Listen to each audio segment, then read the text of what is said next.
Shalom saudaraku, pada pagi hari ini kita bersama lagi dalam renungan firman Tuhan. Mari kita berdoa sebelum kita mulai.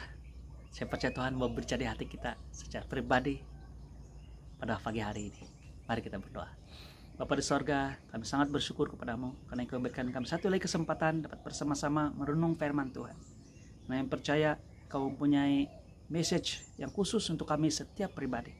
Walaupun kami mendengarnya secara kolektif, tapi Engkau mau bicara kepada kami secara pribadi. Berbicara di hati kami Tuhan, nyatakan kebenaran firman-Mu. Terima kasih Tuhan. Dalam nama Yesus kami berdoa. Amin. Saudara, mari kita lihat dalam firman Tuhan yang terdapat dalam Lukas pasal yang ke-6.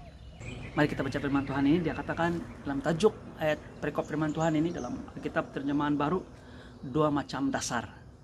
Haleluya. Mengapakah kamu berseru kepadaku Tuhan, Tuhan, padahal kamu tidak melakukan apa yang aku katakan? Setiap orang yang datang kepadaku dan mendengarkan perkataanku serta melakukannya, aku akan menyatakan kepadamu dengan siapa ia dapat disamakan. Ia sama dengan seorang yang mendirikan rumah. Orang itu menggali dalam-dalam dan meletakkan dasarnya di atas batu. Ketika datang air bah dan banjir melanda rumah itu tidak dapat digoyahkan, karena rumah itu kokoh dibangun. Akan tetapi barang siapa mendengar perkataanku tapi tidak melakukannya, ia sama dengan seorang mendirikan rumah di atas tanah tanpa dasar. Ketika banjir melandahnya, rumah itu segera rubuh dan hebatlah kerusakannya. Saudaraku, pada hari ini kita melihat tentang dasar.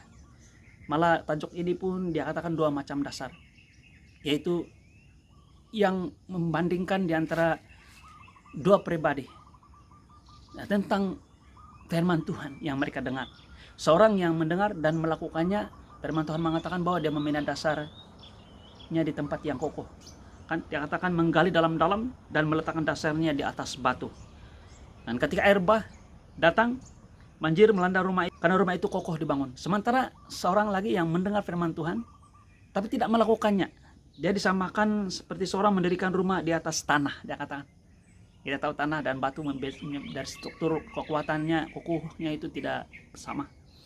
Tanpa dasar, sudah di atas tanah, tanpa dasar lagi. Dia katakan ketika banjir melanda, rumah itu segera rubuh dan hebatlah kerusakannya. Nah, saudaraku, kuncinya ialah melakukan firman Tuhan. Amin. Dan mari kita lihat satu firman Tuhan lagi, yaitu terdapat di dalam Matius pasal 7. Dia katakan begini, ayat 21 dan 22 dan 23. Bukan setiap orang yang berseru kepadaku Tuhan, Tuhan akan masuk ke dalam kerajaan sorga, melainkan dia yang melakukan kehendak Bapakku yang di sorga. Pada hari terakhir banyak orang akan berseru kepadaku, Tuhan, Tuhan, bukankah kami bernubuat demi namamu dan mengusir setan demi namamu dan mengadakan banyak mujizat demi namamu juga? Pada waktu itulah aku berterus terang kepada mereka dan berkata, aku tidak pernah mengenal kamu. Nyahlah daripadaku, kamu sekalian pembuat kejahatan. Saudaraku, ayat firman Tuhan ini sangat jelas. Dia katakan bahwa tidak semua orang yang berseru kepadaku Tuhan, Tuhan, amin, akan masuk dalam kerajaan surga. Dan pengecualiannya ialah dia katakan melainkan mereka yang melakukan kehendak Bapakku, the will of my Father. Saudaraku, nah, dalam ayat yang seterusnya dia katakan pada hari terakhir banyak orang berseru kepadaku, Tuhan, Tuhan, bukankah kami bernubuat demi namamu dan mengusir setan demi namamu dan mengadakan banyak mujizat demi namamu juga? Apa yang dijawab oleh Tuhan Yesus? Dia katakan, aku tidak pernah mengenal kamu.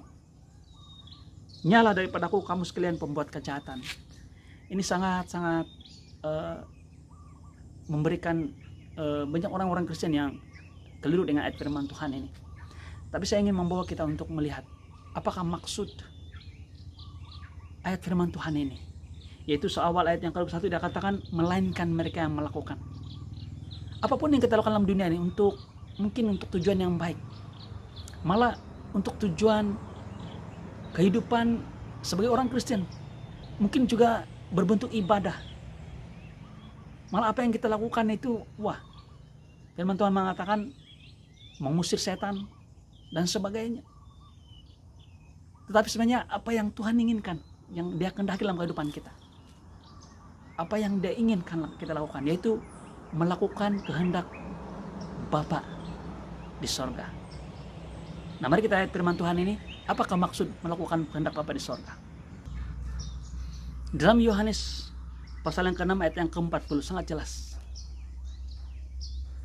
Kehendak Bapa. Dia katakan begini, so, inilah kehendak Bapakku, yaitu supaya setiap orang, inilah kehendak Bapa, setiap orang, dia katakan sini, yang melihat anak dan yang percaya kepadanya beroleh hidup yang kekal, dan supaya aku membangkitkannya pada akhir zaman.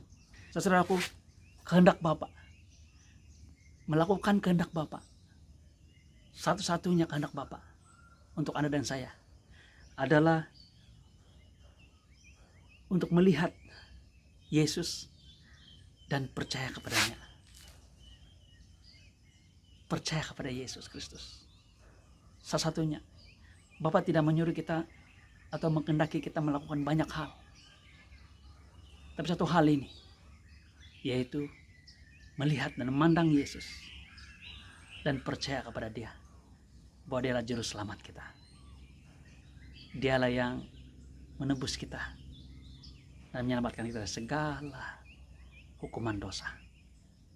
Wah, luar biasa. Ini kasih Bapa yang luar biasa.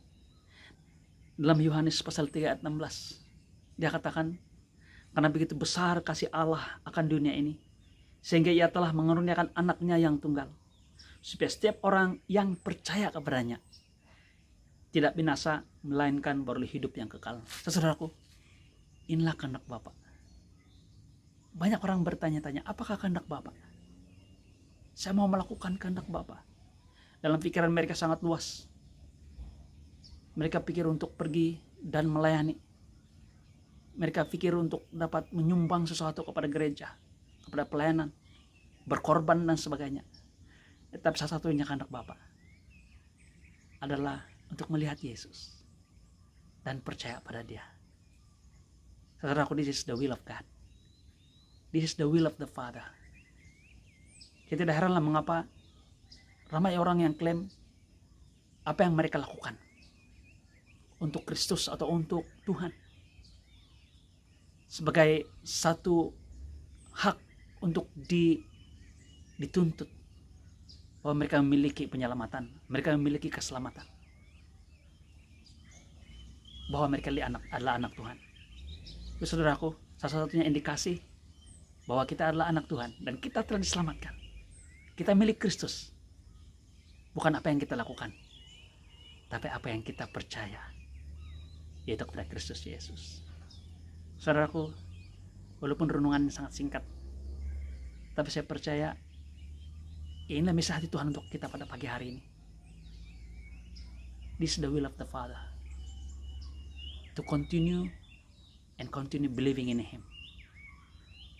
Haleluya. Mari kita berdoa. Bapa di surga, terima kasih Tuhan, karena Engkau sangat baik, luar biasa untuk kami pada pagi hari ini. Engkau memberikan kami segala-galanya, yaitu ketika kami menerima apa yang Engkau beri, yaitu pribadi Kristus. Kehidupan kami Bapa di surga ditandai kemenangan, keselamatan, kuasa, hanya satu.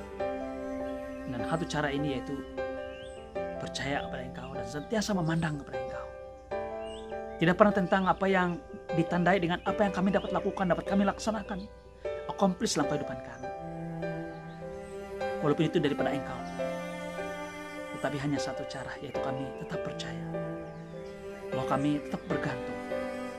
Walaupun nampak seperti kami semakin matang dalam hidup kami seorang Kristen, tapi kehidupan kami, kebergantungan hidup kami hanya melalui percaya padamu. Keperluan kami, Engkau dalam hidup kami. Terima kasih pada surga, hamba-Mu selesai berbicara pada pagi hari ini. Tapi Engkau yang berikan pewahyuan terang baru kepada kami semua yang mendengar. Terima kasih Tuhan. Dalam nama Yesus kami berdoa.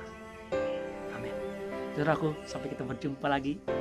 Tuhan kasih karunia-Nya, damai sejahtera menyertai kita sampai Maranatha, Tuhan datang.